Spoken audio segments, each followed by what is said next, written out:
Doot, doot, doot, doot, doot. Hello, everyone. Can you hear me?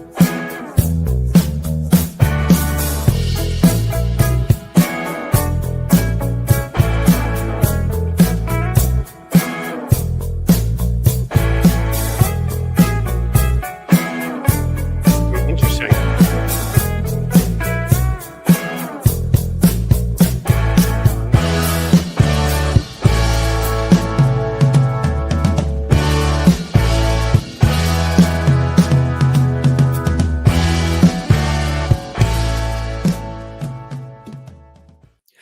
Hey, folks, welcome back to Amped Up with Cliff Schechter, and I am that guy, Cliff Schechter, though it's more amped up with Cliff Schechter and David Schuster these days. And I'm beyond amped up, Cliff. You know, so I've been struggling for David's years. ready to go. I've been Jump struggling in, baby. for years with how to explain the German term Schadenfreude, which basically means feeling joy at the misery of others. Yes. Watching Sean Hannity and Scott Jennings and all those other conservative MAGA clowns lose their shit last night. Oh, That is Schadenfreude. It was awesome. I think we may have to make a video just of like the sad, droopy faces. Yeah, when Hannity, I saw a video of him announcing like some of the victories in Virginia, and he just looked like he was gonna cry. Especially when he announced Jay Jones. He did it, Jay Jones is the one who allegedly, threatened physical violence against a rival. And Sean Hannity said, we have a projection in Virginia. Jay Jones has won the. I know. Wait, Democrats who threaten violence in texts can win, but Republicans who commit actual violence always win. So I don't understand. Yeah, it's, I mean. And by the way, I guess we should remind everybody, because I know there's some viewers who are not paying such close attention. For anybody who's just sort of tuning in, Democrats had a sweep last night. They won every major race. They won the California ballot proposal to change the districting to add more Democratic seats in response to Texas. Every single candidate that Donald Trump endorsed and promoted lost. Yeah. It was a huge repudiation of Trumpism and MAGA. Oh, I mean, it was, I would call it fucking colossal. Yes. Is the only way I could think of describing it, because it wasn't just the losses. It was the amount that they lost by, the ass kickings. All these right-wing pundits who were trying to do their usual, they've got their fake pollsters to and pretend that the race was getting close in New Jersey. Sherrill won by 13 points, destroyed him. And people need to remember, people would say, okay, well, it's New Jersey. Well, first of all, Trump got closer in New Jersey in 24. He only lost by 6 points, which was frightening in Jersey. But also, we were the incumbents, and the incumbent governor, Phil Murphy, is not popular. Mm-hmm. So it wasn't like Virginia where it was clean, right? We were running against Glenn Youngkin. We were running against, Donald Trump. They had cut all these government jobs right there in Northern Virginia, which Winsome Earls was like, I agree with that. That wasn't a great campaign strategy. But there goes 330,000 votes in Virginia. Ooh. Yeah, good work there. But New Jersey should have been different. I mean, I don't even know how to pronounce his name. Citarelli or whatever has run a few times, has high name recognition. In the past, he had run by rejecting Trump and being more moderate. But this time he was dumb enough to embrace Trump. And even though we have an unpopular, not Trump unpopular, but he's in the mid or 40s or something. I think Phil Murphy, the governor, and Democrats control everything, and people are unhappy, and they often blame incumbents. There are other incumbents they see out there who they blame more. Namely, like the weirdo purple blotched orange guy who is busy destroying the East Wing and sending it with their neighbors, busy sending in masked thugs to rappel in and pull them out of windows and that kind of thing. And it really, you could really see it in this. They looked at two different cities. It was Manassas, Virginia, trying to think of the one in New Jersey that were very similar in demographics.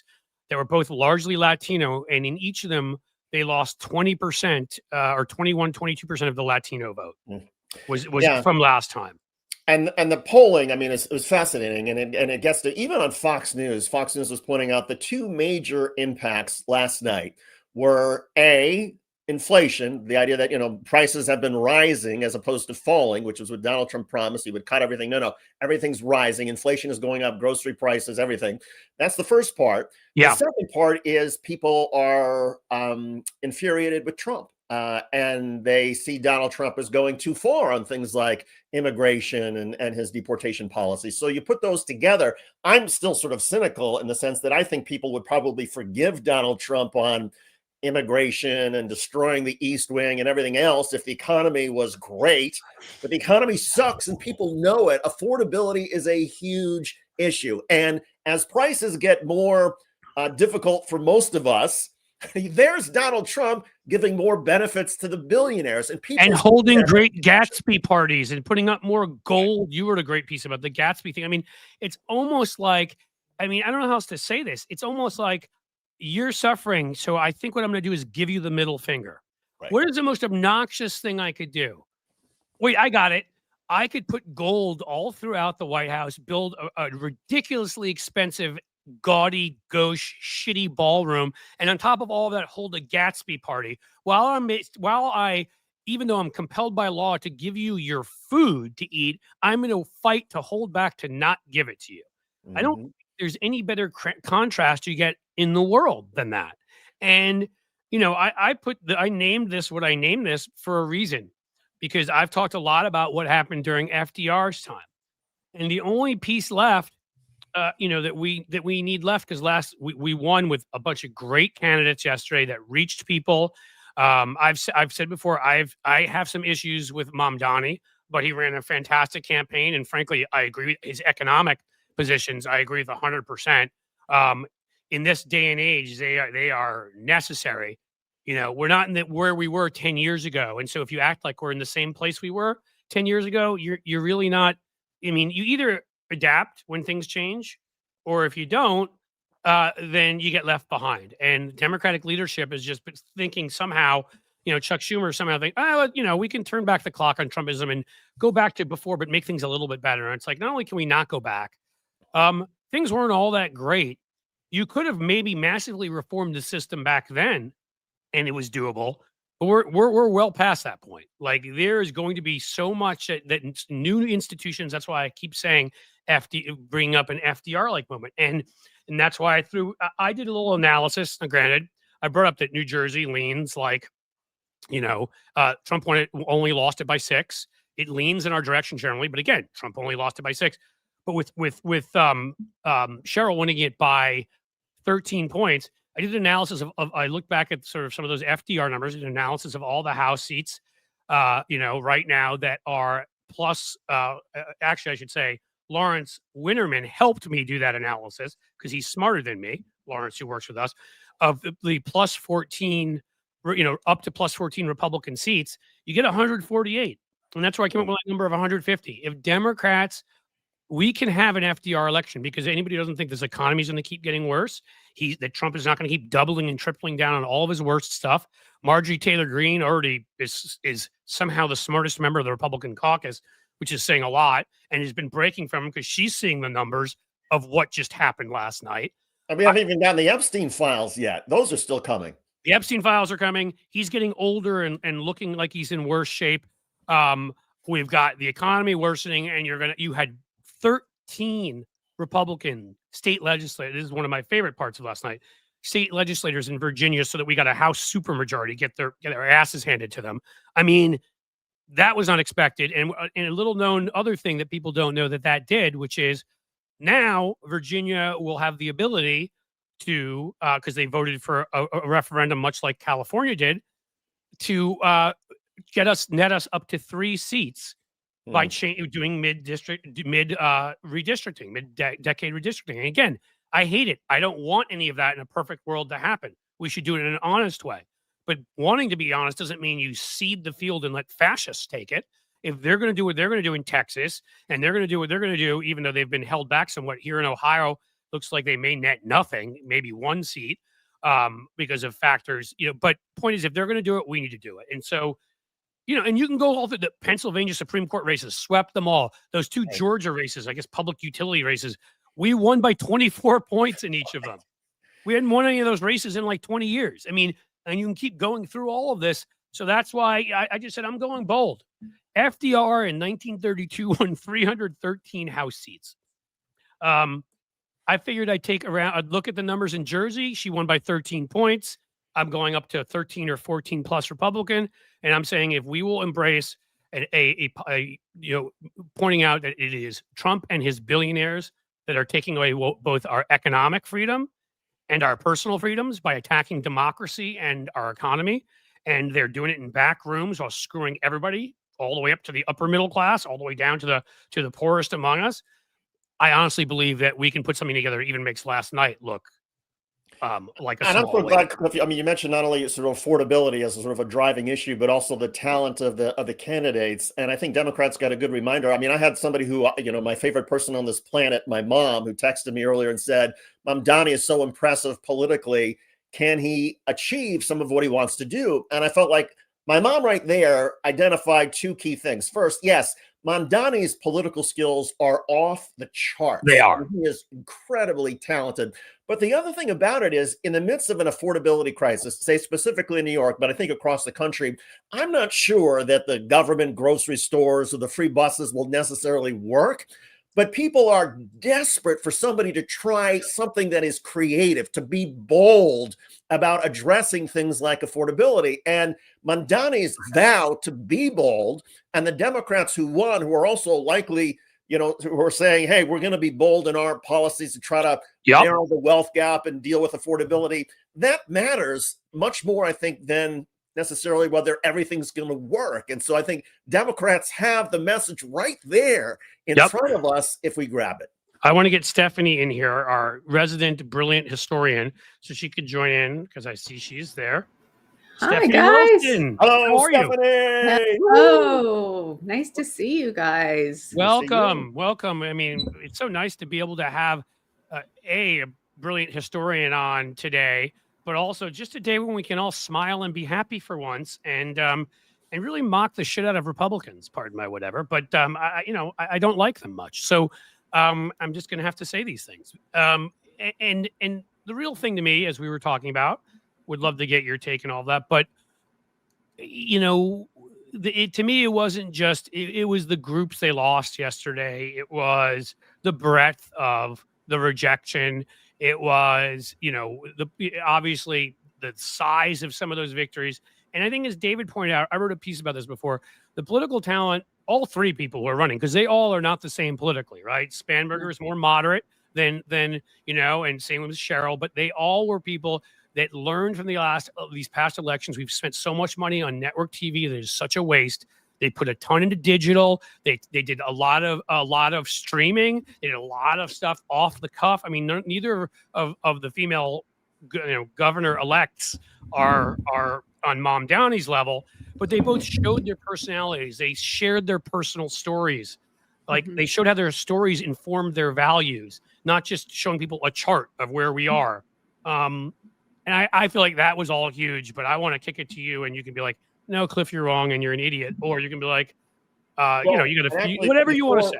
Before Stephanie says the word, I just want to say to everybody, Stephanie is not only an acclaimed historian who everybody should follow, but she has an amazing Substack, Freedom Over Fascism. She's done some incredible work. So with that, Stephanie, take it away. I was even watching her live stream right before this show as she was talking to her people. As she crashed out because you were awesome.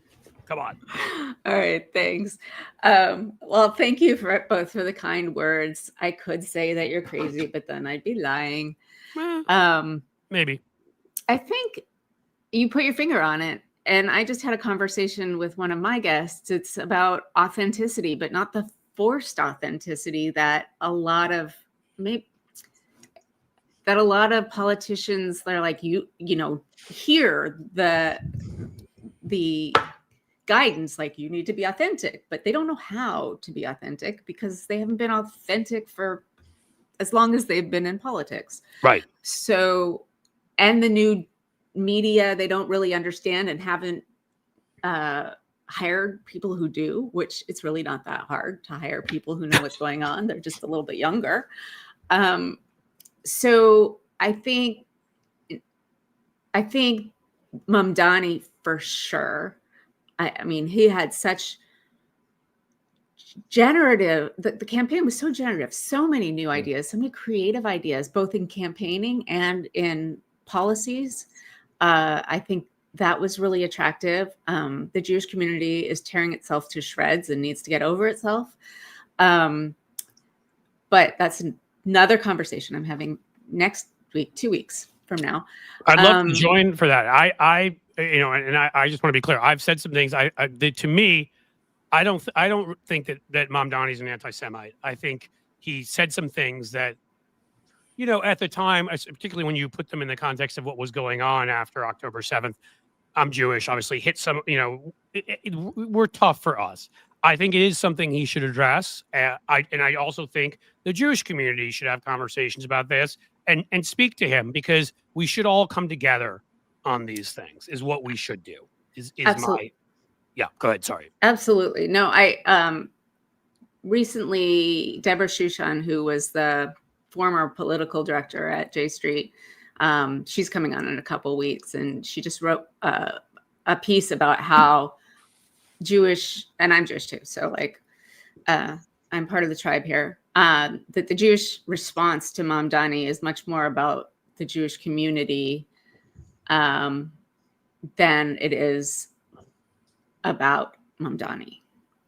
And and by that, I think she means is he has done a ton of reaching out, a ton of bridge building, and Lander, he endorsed him from the beginning. And, you just don't endorse some dude as, a Jewish politician that is truly anti-Semitic. I mean, I think corporate media, as usual, I don't want to cut you off, but is part of the culprit, right? Because I started looking things up and I found, Mamdani went and had this meeting with this Jewish group, and he went and did the election. I mean, one of the largest Hasidic sects in Brooklyn, their leader sat down with Mamdani and endorsed him and said he's a nice guy. And because he wrote them a letter in Yiddish. Right. I mean, seriously. But that doesn't get the New York Post shockingly doesn't report that.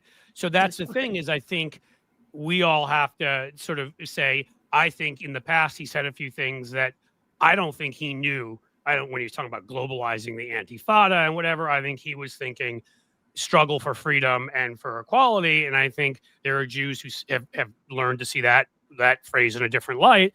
And I just think we have to all sort of realize we're in this together. We have the same values, and we are fighting, just an incredibly evil force on the other side. And this guy is talented as hell. So, at least give him a chance. If he proves that, you're right, you who don't want to give him who doesn't want to accept that he's not anti-Semitic, and he comes out and he starts saying some things you're doing, okay, but give him a chance. I mean, right. Listen, it's not like Cuomo was really, someone that. That was the best they could come up with. I think says everything about the insiders among Democrats right now that needs to be said. Let's go with the guy who's the nepotism guy who sexually harassed women and had to resign from governor, and everybody hates. That's the guy. Well, I think that's a really huge problem right now is the Democratic insiders. Hakeem Jeffries tweeted this morning, Democrats are back. Well, Democratic voters came out. The official Democratic establishment, I think that they're just really out of touch. And this whole idea from Carville, who should have retired years ago, and Axelrod and Plouffe, who I have admired, saying, talking about how it's all about the middle. Like, really? Have you spent any time among, the people out here in the real world? Because the people we interact with share our values. I don't know what is considered in the middle, frankly. It's like either fascism or not, Stephanie, did you sense I was picking up sort of a certain rage that I heard from so many Democrats last night in these contests in California, Virginia, New Jersey, New York, that there's not only just sort of this rage against Trump, but also sort of a rage in terms of the overall economic affordability crisis that is enveloping so many people, and that this rage is part of what was expressed last night, not necessarily because anybody really likes Democrats in terms of party idea or anything like that, but just, oh my God, something has to be done. And here's some candidates who are starting to speak about that sort of language. Well, I think that's absolutely right. But I think there's also a lot of rage directed at congressional Democrats, people who don't seem to even if they get it, they don't seem to be able to convert it into some sort of authentic speech or action. I think what the pro-democracy movement wants is, as I said, authenticity, but that's kind of a shorthand for saying, I see you, I know that it's really hard, and I am going to fight for you. I'm not just going to listen to my donors and shrink off without a spine. Like, I think it's kind of, it goes together. And as much as Gavin is a corporate candidate, he learned, he struck the right tone, I think, that people really want to hear, is that, we're taking this seriously. If we, if Biden was super serious about our democracy slipping away, and Kamala was super serious about our democracy slipping away, like, they certainly didn't act in a way that made it seem really, like a dire. Well, that Roosevelt Institute report came out, right, which you may have seen, and it talked about some of these things where, and again, so this just showed me what these are the things that David and I and others, I'm sure you have been screaming about for years, that have been frustrating to us. And it was all about how when they did actually defend labor and take on corporations, they didn't want to talk about it publicly. They didn't want to brag because they didn't want to offend individual corporations by calling them out. Oh my God. It's sort of like, is that not the opposite of, like, I invite their hatred? That's what I'm looking for. Right. The FDR line, which is, when you have a country where monopolies are taking over everything, where everything's being gobbled up, so there's no competition. You've got billionaires who are billionaires hundreds of times over, and we're not feeding people. I mean, like, if you have, I don't. Again, there were analyses to be done in 2013, 14, back in 2007, 2007, if I can speak English, 2008. Times change. We're in a different period. The reign of oligarchs, the control, the wealth being controlled by so few and literally taken out of our pockets, by these Republican bills and ones in the past that even Democrats have signed off on. I mean, I don't understand how Hakeem Jeffries and Chuck Schumer and others like them can sit there and be like, let's talk about subsidies and tax credits. And no, this is a time for systemic change. This is a time for big things. I don't want to hear about subsidies and tax credits and stern letters, Well, I think that you have hit on, I'm sorry, I'm fidgeting, so my fidgets are kind of hanging out. I think you hit on two different things. One is the small ball that they want to play, and one is how they talk about it.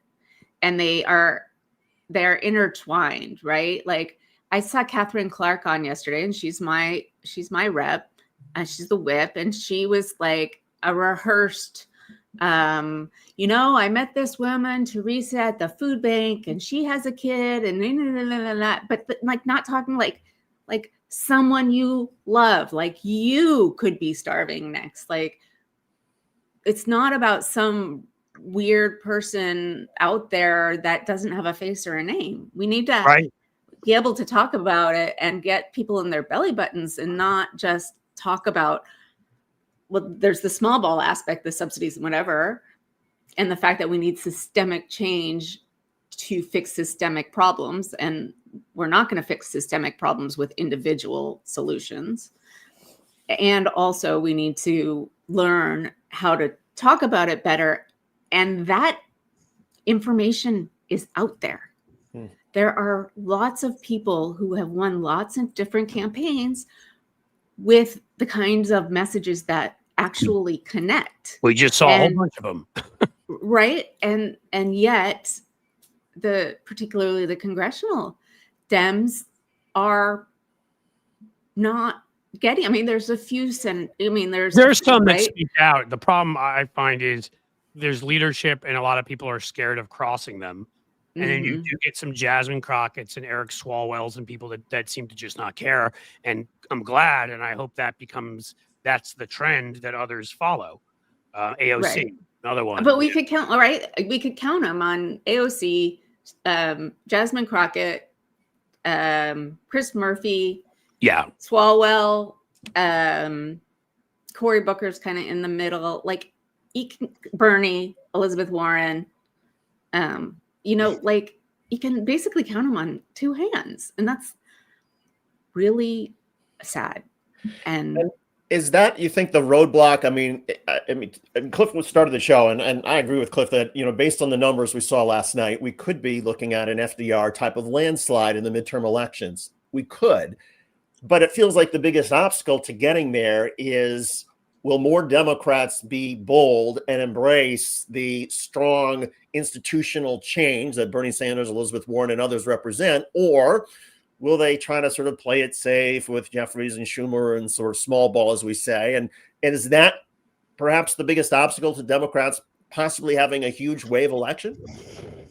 Well, I think it's definitely a part of it. I mean, I think that the leadership probably talks more than anybody else that they talk to, not to like people out here, or not to actually good consultants, but they're donors and whoever. I mean, and they have a stake in the current situation. So yeah, I agree. It could be a wave election. There's got to be a shit ton of organizing and enough follow through by the party that the voters think that there's something, some group there that's going to back them up in real life. Because just, you know, these, I don't know, these spineless statements don't really do it for that many people. I mean, yeah, I mean, and that was what I was trying to say with the title of this. I mean, sure, make it intriguing. You know, so people, oh, you're saying they're going to win 150 House seats. I'm saying they are, if they do this, right? I mean, It's right there. It's right there. You know, we've seen it before in history. We've seen it before recently. We know how angry people are. We know what people want. We know the instability of our system right now because we've experienced other periods of time like this where there have been, you know, upheavals, and you know, you saw it in how many Republican voters and independents voted for Democrats yesterday and voted for liberal-minded or progressive or whatever you want to call them, you know, ballot measures and these kinds of things. It's clearly there. It's just, if you sit there and you know, and as you said, talk to, you know, your couple billionaire donors are like, well, we don't want to say anything bad about billionaires. So, I mean, you know, these are people who are attacking George Soros on the other side all the time, when the guy that actually does the stuff that they attack George Soros of is Elon Musk. You know, like Elon Musk really was meeting in back rooms, deciding our financial fates, firing people and all the crap that they pour on. But, you know, we're not, I mean, the fact that we're not calling him out every day and making him the sort of the focus of, I mean, him and that weirdo Peter Thiel. And I mean, like, it's just, incredible. Well, I think you're right. I mean, we need to be calling out. I mean, maybe we've moved on to Peter Thiel, but Russell Vogt, like the Republicans have done, and I got to give them credit. They've been working on this for 50 years. And we think about time in election cycles. Like we're talking about the next election, which is important, but we also need to be really thinking about the next 50 years. Because what we do now will, you know, influence it. And there have been so few countries that have faced fascism the way that we're facing it now and defeated it without a war or a revolution. Like we're talking one, and maybe we would have come to sort of war or revolution before FDR stepped in. That's what I mean. We needed him, so all that energy went in that direction. And my fear is if we don't have that, if we try this small ball crap, all the anger and energy will be sapped up by some fascist demagogue. I totally agree. And I think we as Democrats, we don't want to lie. We don't want to get it a little bit wrong. So like the big ideas, whether they're achievable or not, in the next 2 years, that doesn't really matter. We just have to like set the course and set it big, and then constantly talk about it and not just squirrel all over the place, even though the other side is trying to get us to squirrel all over the place because everything they do is horrendous. Yes. But Stephanie, you mentioned, yeah. I mean, the other side and how many years they've spent building up conservative media infrastructure and think tanks and on and on and on. How far behind do you see Democrats being now, and what can Democrats as a party, as an institution do, say, over the next 4, 6, 8 years to catch up? I think we're decades behind. I mean, because remember, it was in 2010 that the Republicans came out with their the state house policy, and they won all those state houses. And that's where a lot of the, there became laboratories of autocracy like David Pepper talks about. So I think, and I'm here in Ohio and actually have done work with David. So I know David, and we're a classic example. We were a swing state, and one of the key reasons we're where we are is because they hatched that plan and took over, our state house in 2010 and everything else. And we've had a hard time winning anything since then. Because everything, with their power. Exactly. And I've worked in Indiana too, and it's the same general story. It went for Obama, but then, then they won a supermajority and gerrymandered the hell out of the state. And, and I think David's idea is something that we need to be looking at on a very long term. Is we need to be contesting every single race at every single level.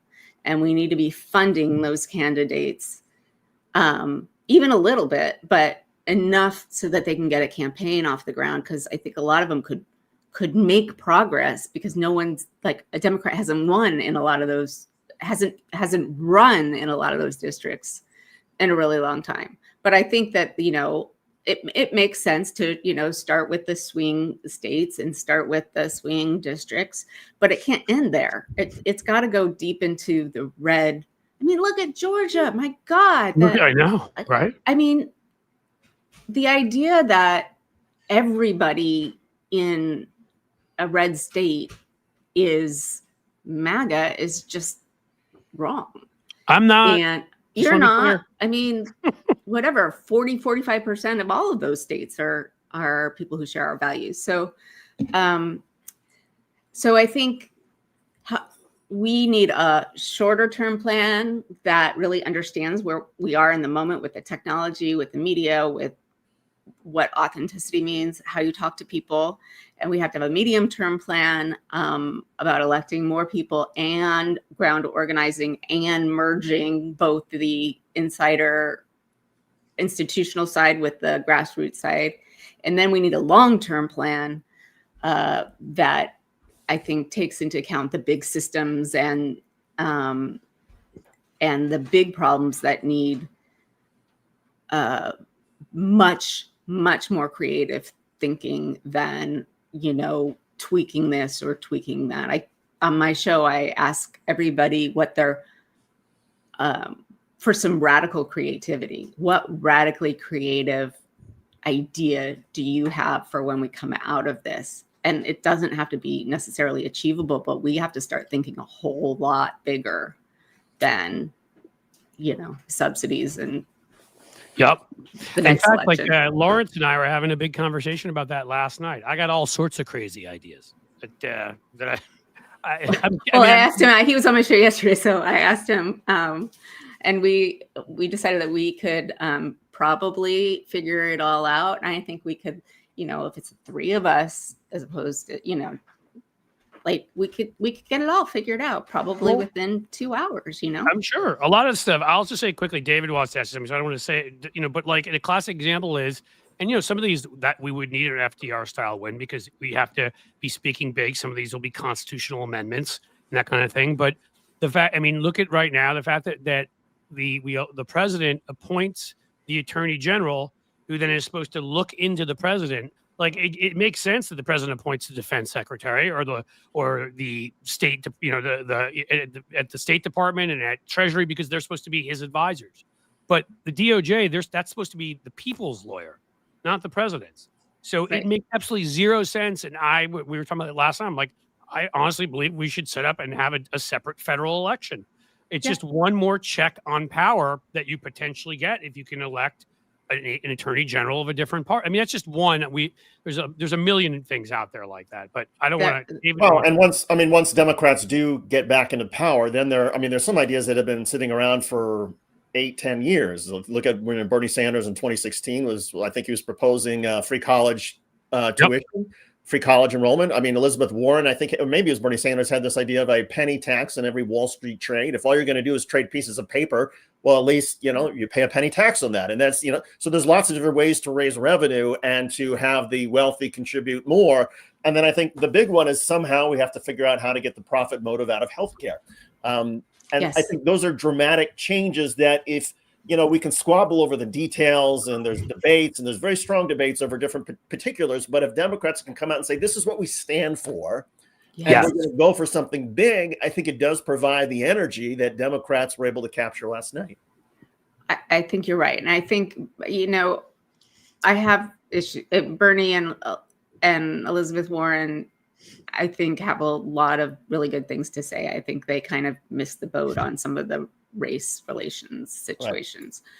But and in some ways, having Bernie shouting about Medicare for all these years has really done what third parties are essentially have done throughout our history, which is bring fringier ideas into the mainstream. Yeah. Because, even in the 2020 election, people are like, Medicare for all, oh my gosh, we couldn't do that.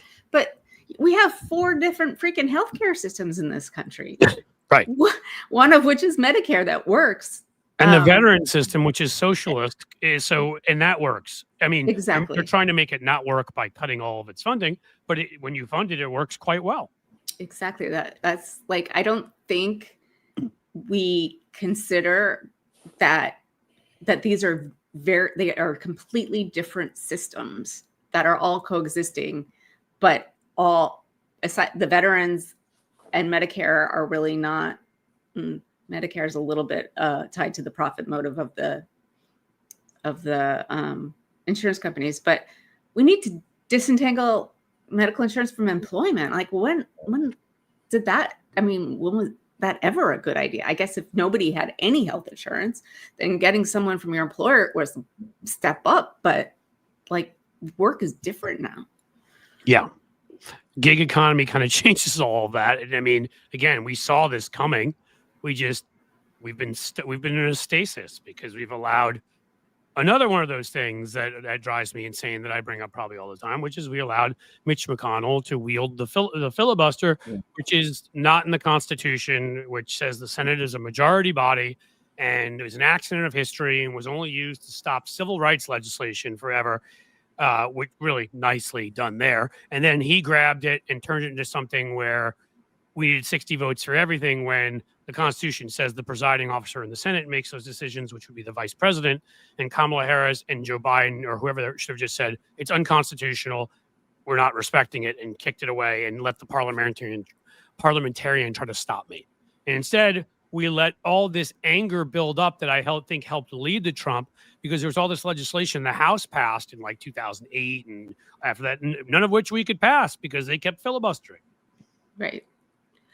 And beyond the filibuster, we allowed McConnell to, hold up Merrick Garland for a year, and Mike Johnson right now holding up swearing in Grijalva.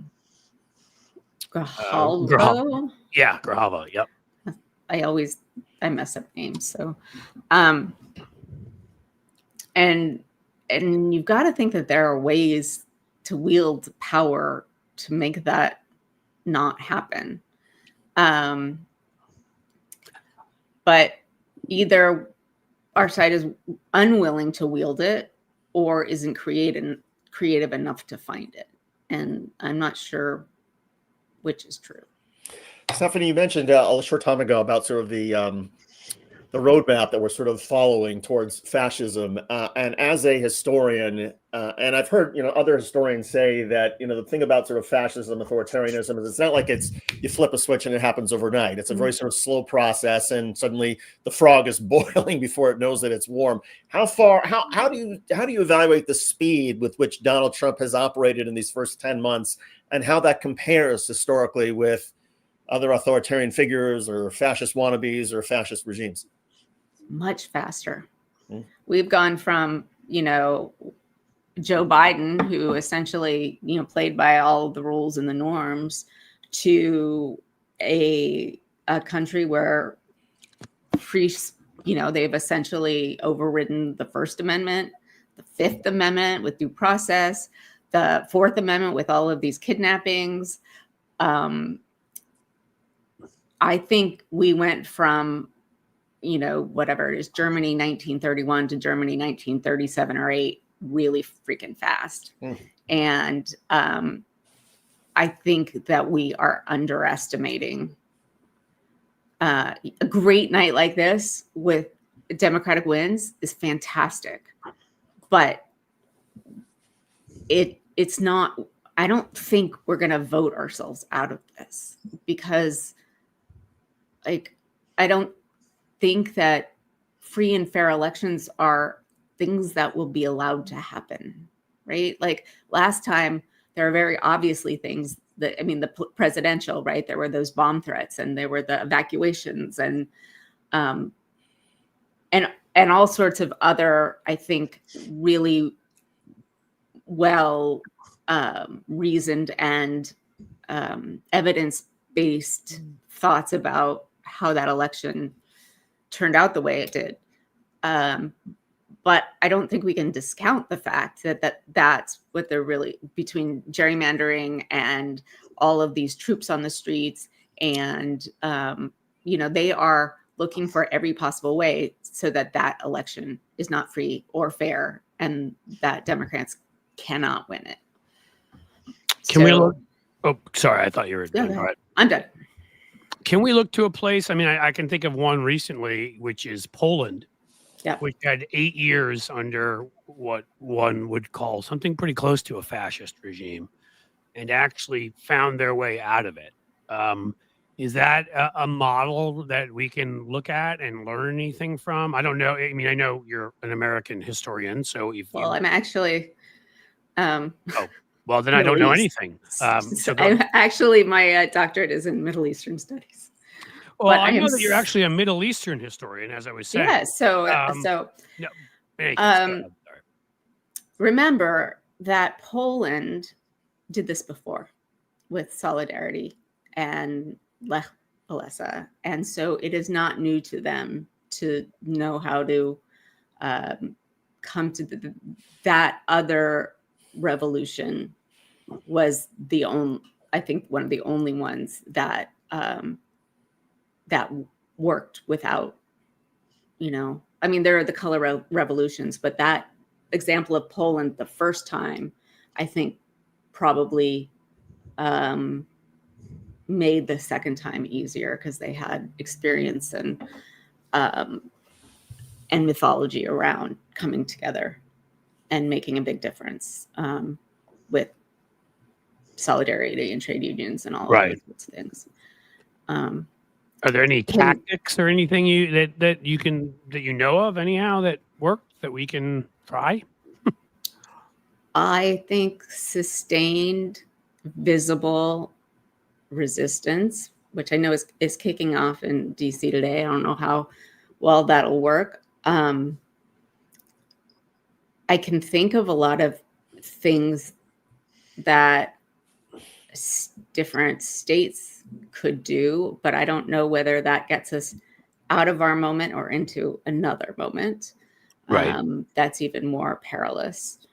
But I think sustained resistance and using the power of boycotts and using the power of strikes and using all the different levers that we know society moves on at once.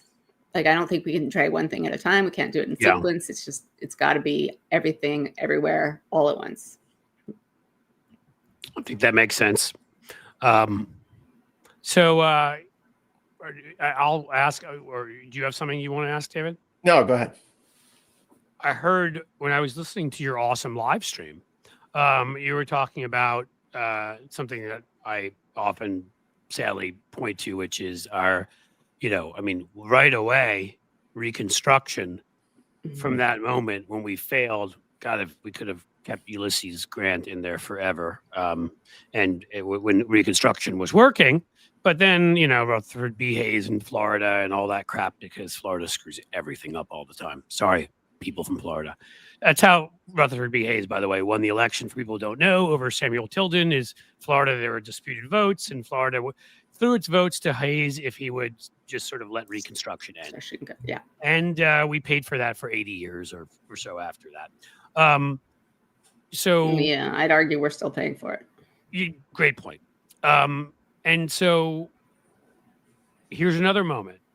I mean, let's say we come out of this, which we're all hoping we do. Let's say we all do stand up. We had I'll try to see the positive of it. We had a great No Kings rally. We have a great independent media outlets like these that are forming, that speak out, so people don't just have to watch corporate media, which is dying. We've got some terrific candidates out there that aren't sort of being the wimps that leadership wants them to be, that are speaking out. A bunch of them just won. There are things state attorneys general can do. There are things that others can do. So we do come out of this. Truth and Reconciliation Committee, how do we handle all the awful, all of the corruption, all of the just everything we're seeing now, to make sure we don't repeat the mistakes of not going through with Reconstruction? Or we definitely need. After when Obama came in, and I think Obama did some good things, but the not looking back at torture and stuff like that, with Cheney just passing away, a reminder of that, also didn't work out so well for us. Yeah, I think we're going to need a real Truth and Reconciliation something. And I think it's going to be really hard given the number of people who have made white people who have made white supremacy and white Christian supremacy the center of their identities. We're going to have to get super creative with what that looks like. In South Africa, they gave people amnesty if they came and talked about what they had done. The Afrikaners, if they came and talked about what they had done, essentially with the people they had done it to. I do not see that work. I mean, we would have to come a really long way in this country to get to a point where that would be possible. I don't think we're anywhere close right now, but we're going to have some reckoning. And I don't know whether it's going to have to include reparations.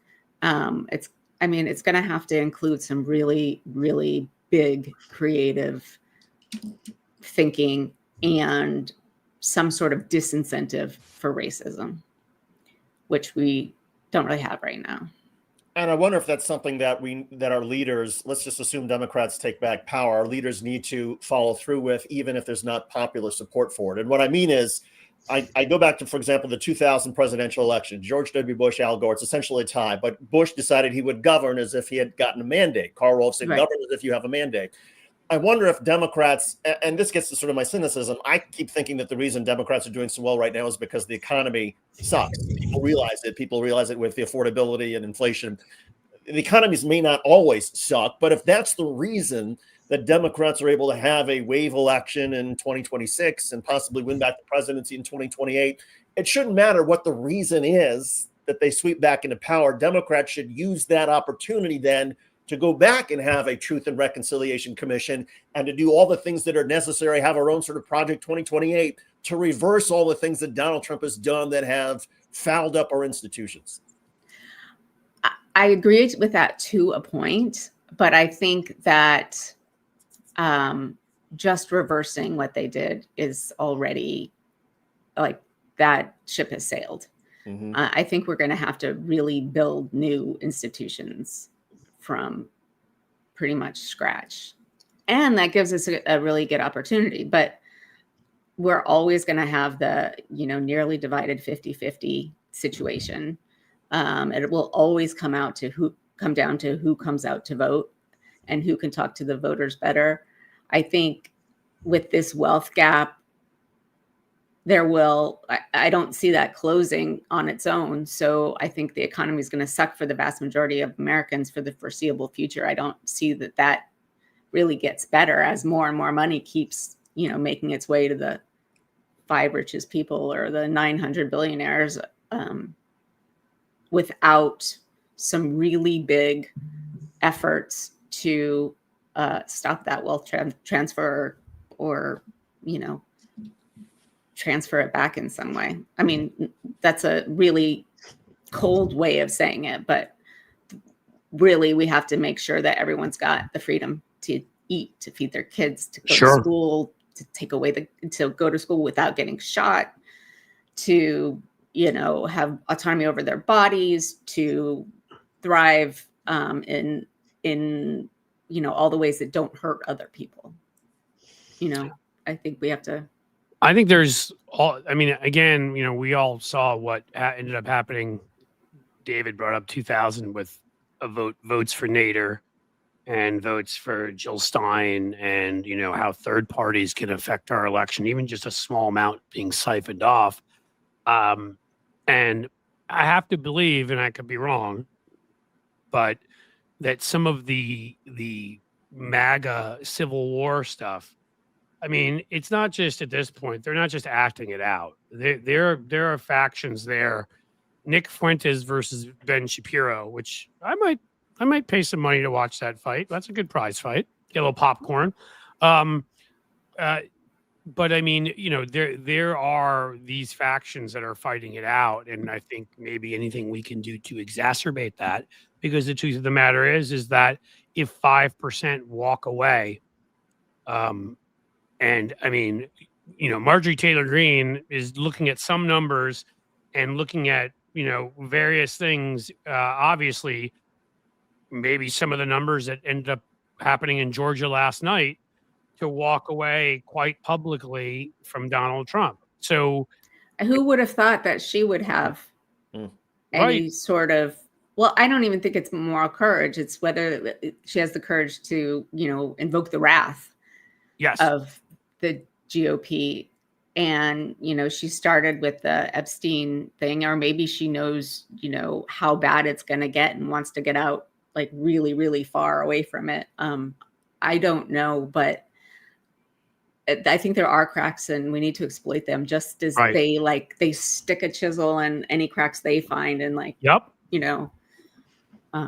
wrench it open. We need to be doing the same. But often I think we fear not looking gentle or that's always been our biggest problems. We must be the ones who are proper, and no. To me, that means that we should remind Marjorie Taylor Greene that she was passed over not only to be part of Donald Trump's cabinet, but to be vice president. She should have been considered. I mean, those are some of the reasons why apparently she started down this path, that she was so. And they didn't want to run for senator or governor of Georgia, because obviously they hate you, Marjorie. Like, why would you not go after them? She feels so betrayed, but regardless of what is motivating her. Yeah, I think we need to continue to support her and Tom Massey and Nancy Mace, Lauren Boebert, who are, those are the four on the petition for Nancy Mace. Like, what the? I know. Think about Rand. She's not busy fighting with police officers at airports. Right.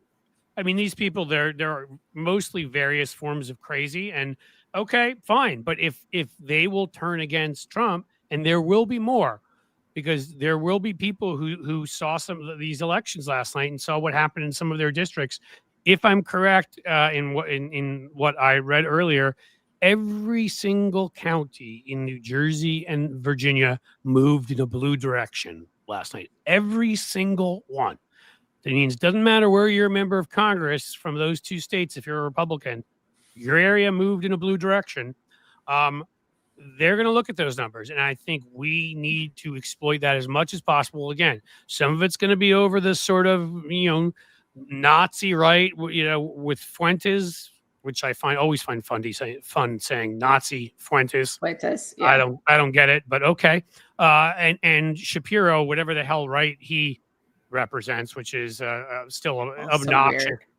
You know, whatever. But again, there's other cracks too. Laura Loomer's fighting with various other ones, and I mean, when you get a bunch of you know, people that need padded walls in a room together, that think bad things tend to happen, and that's a lot of their party. There's a lot of egos. There's a lot of, so I think I do think that there's opportunity there to encourage those various, you know, factions to, because they're going to, because the thing is what tells me is you brought up the Epstein files, that could blow the whole thing open.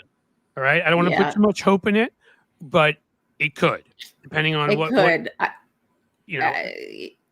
I don't know. Rumors are circulating about how bad it could be, and it could be really, really, really freaking bad. That's what I've heard. It could be horrifically bad. And then on top of that, you know, you've got this battle going as Trump looks and is obviously more feeble and more dementia-addled. There are going to be those people trying to step into the vacuum there. You almost heard J.D. Vance do it a little bit, then he backed off because I think he was scared the old man might come around and beat him. You know, when he was. Or Peter Thiel said, "Not yet. Yeah, bide your time." Yeah, I mean, you'll be there. So I mean, there are like numerous factions, and you know, it's not even just one civil war. There could be a number. And again, I want to point out, presidential elections, you know, have been won and lost with third parties voting for even a couple percent. So I mean, not just presidential, but in some of these congressional races, a few percent stay home, you know, who are mad. And if they do turn against Trump, the one thing we know about Trump is he is the most angry, vicious person alive. Like, he will not. So he doesn't care who he hurts, as long as, you know, when his ego's been hurt, he will encourage, even if he only still has 5% support, he will encourage that 5% to stay home in 2026 and not vote for Republicans. And that could actually lead to 50 more seats where we went. So, I mean, you don't know, you know? Yeah. I mean, I think strongest supporters weren't involved politically before he came on the scene, and might not be again when he leaves. But yeah, well, that's some of that extra turnout that's helped him, you know, confound expectations. But when he's not on the ballot, it doesn't happen. I'm just saying, like, I agree with you. I'm not studying enough history.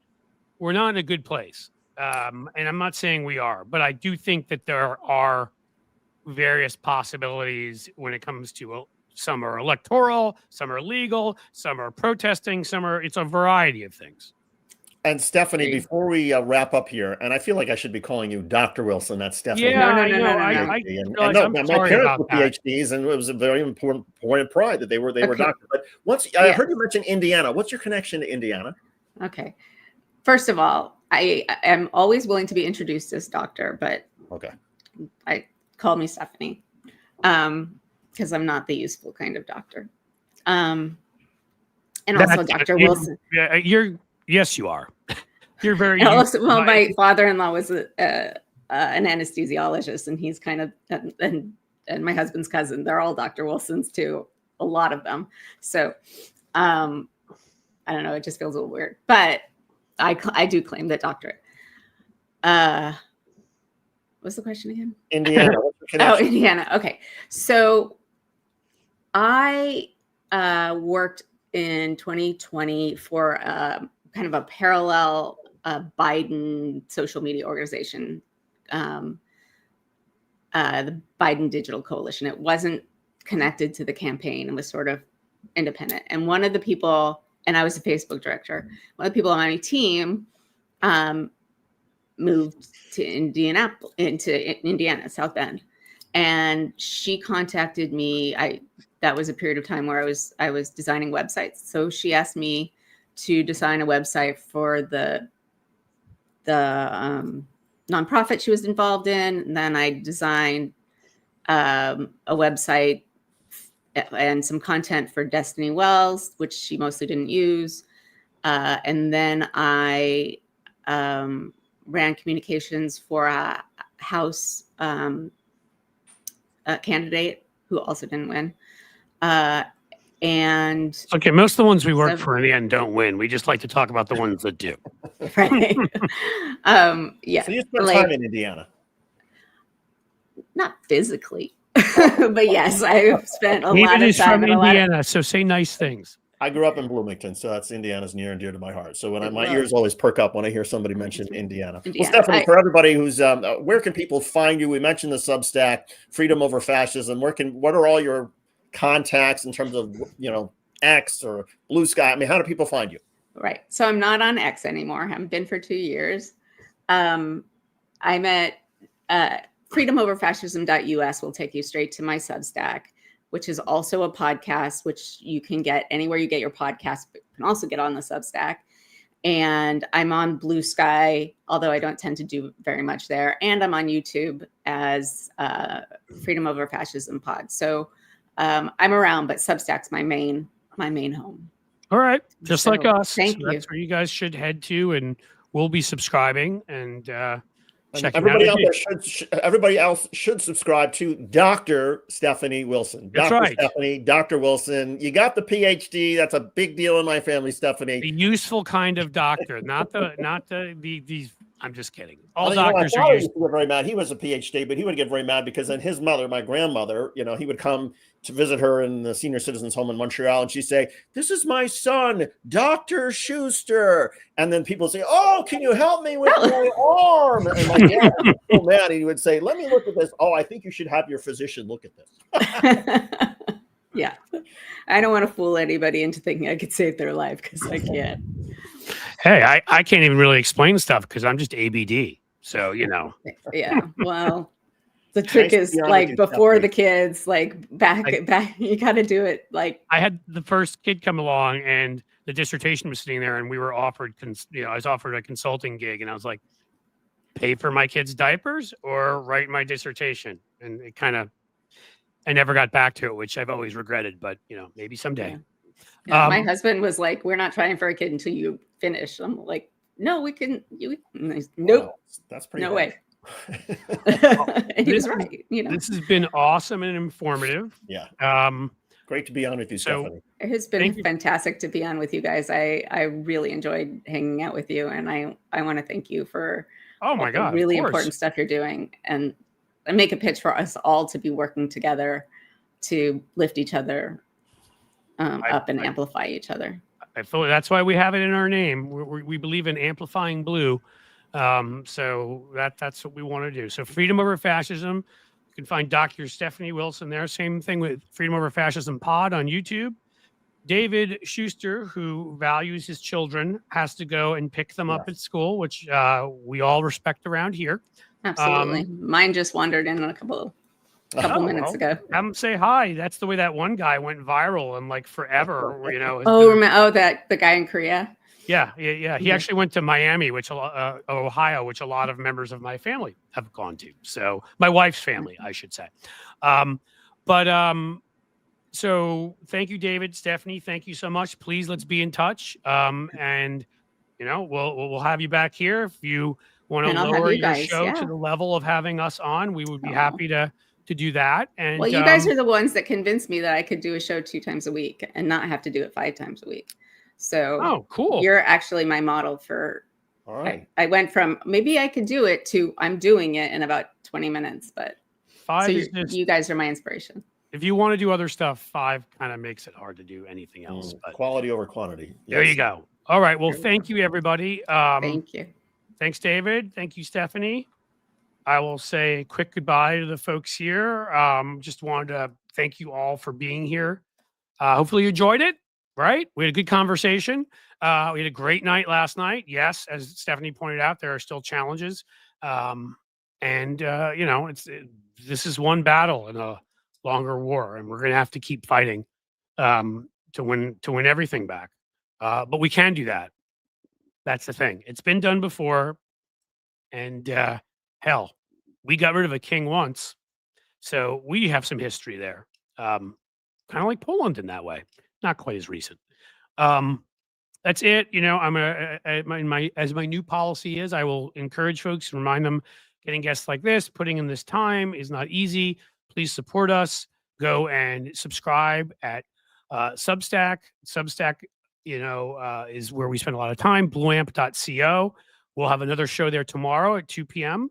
And that will be with Dean Obadala. You may be familiar with him, progressive radio host on Sirius Satellite, all around great guy, comedian. We will let you know about some other folks in the future. As I started saying before, this isn't easy. So please, even 99 cents, $1.99, anything, super chat, sticker, anything, we encourage and appreciate anything you can do to support us. And other than that, I hopefully will see you tomorrow at 2 p.m. at Substack for our interview with Dean. And thank you for being here. I hope you learned something. I hope you enjoyed it. And damn it, I hope you have a hell of a day and evening. Seriously.